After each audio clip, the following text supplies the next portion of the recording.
Will I be taxed on my Social Security income? The answer is always the same. It depends. So what we have to do is know how Social Security is determined to be taxed.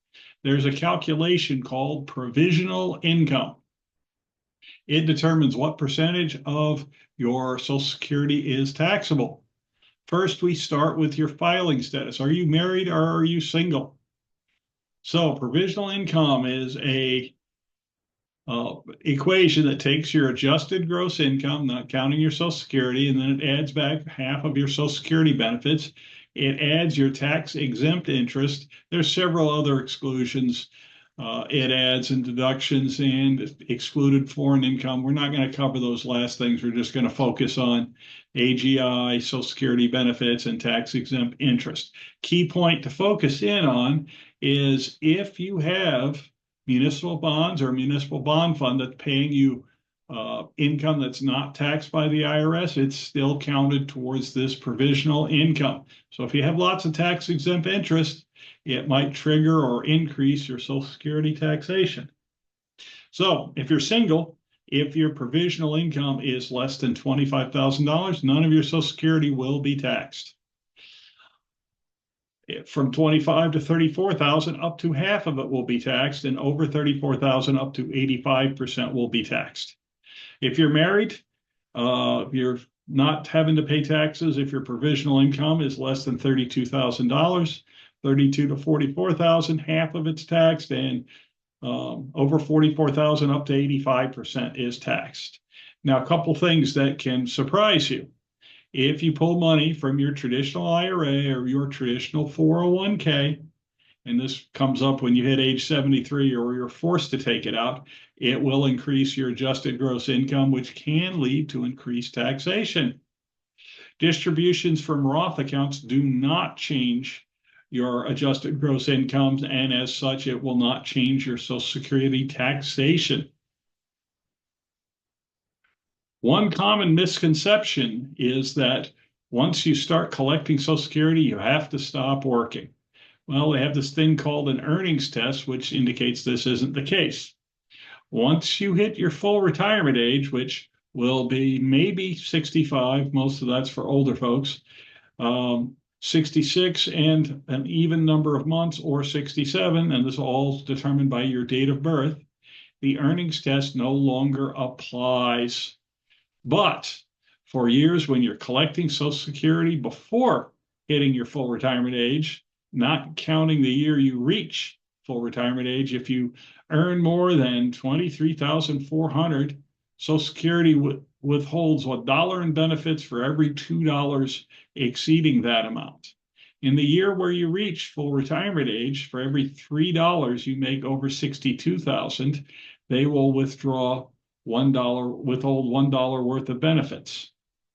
Now, keep in mind, when I'm talking about earnings, I mean compensation for services.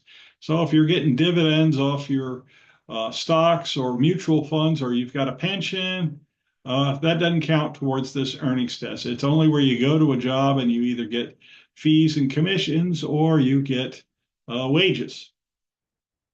Okay, now, everything I've talked about is 2025 numbers and rules.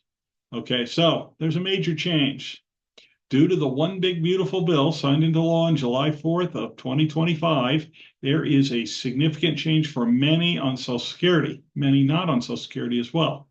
So if you are 65 and older, you will receive a $6,000 above the line deduction.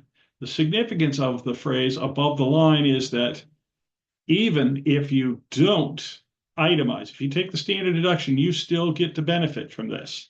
And if you're with someone with a higher income, it starts phasing out. I'm not going to get into the details on that. That's not what this talk about is for. Since the above the line deductions will change the AGI, in this case, it'll reduce it. It'll change your provisional income, which may decrease the taxability of your Social Security. And you will get this benefit even if you're not drawing Social Security. So this is where you should bring in a financial advisor, because they will think of stuff you won't. They'll help bring perspective to the news of the day. And this is an important piece of news for senior citizens. If you have a financial plan, continue to work it. Make adjustments as necessary. If you don't have a financial plan, consider getting one. May help you avoid expensive mistakes. So, important questions for each stage of life. Your working years, which really are 22 to 65, depending on where you are, but I put a divider in here for a glide path of 55 to 65. Basically, a glide path is the last 10 years prior to you retiring. And then there's the retirement, which is when you retire until you get to the end of your retirement, and that's the legacy period. So once you graduate, be it from welding school, engineering school, or law school, you're going to need a different plan for each of these stages that's tailored to your individual situation. During your working years, in my opinion, the most important question is, am I saving enough and is it in the right place? Time is on your side earlier on. Glide path to retirement, like I mentioned before, last 10 years prior to retirement. Will the USS retirement be shipshape on the appointed day? And retirement, how do I avoid running out of money before I run out of life? And finally, legacy, does what I worked hard for get to where I want it to after I'm done with retirement? You can be reached at herwirefinancial.com. I do in-person Zoom and phone appointments. I am licensed and registered across several states and can easily add states if there's a need. If you'd like to reschedule or like to schedule an appointment, you can click on the schedule an appointment button in the upper right-hand corner of my website. Want to see more videos like this? Go to my website and click on the YouTube channel button. It's the red one. If your friends want more information, they can follow me on Facebook, LinkedIn, or Twitter. Please like and subscribe to my YouTube channel. For those who prefer the good old-fashioned telephone, my number is 518-631-2569. Do not text that number. We will both be sad because I won't get the text. There's a separate texting number there. Opinions voiced in this material are for general information only, not intended to provide specific advice or recommendations for any individual. All performance reference is historical, no guarantee of future results. All indices are unmanaged and may not be invested in directly. All data is believed to be from reliable sources. However, no representation is made as to its completeness or accuracy. None of this is to be construed as tax or legal advice. Consult your advisor prior to taking any action. This information is intended to be educational, not tailored to the investment needs of any specific investor. All investing involves risk, including loss of principal. No strategy assures success or protects against loss. There's no guarantee that a diversified portfolio will enhance overall returns or outperform a non-diversified portfolio. Diversification does not protect against market risk. Okay, everybody, there's no broadcast next week. Everybody have a great Labor Day, and I'll see you. Question, will I be taxed on my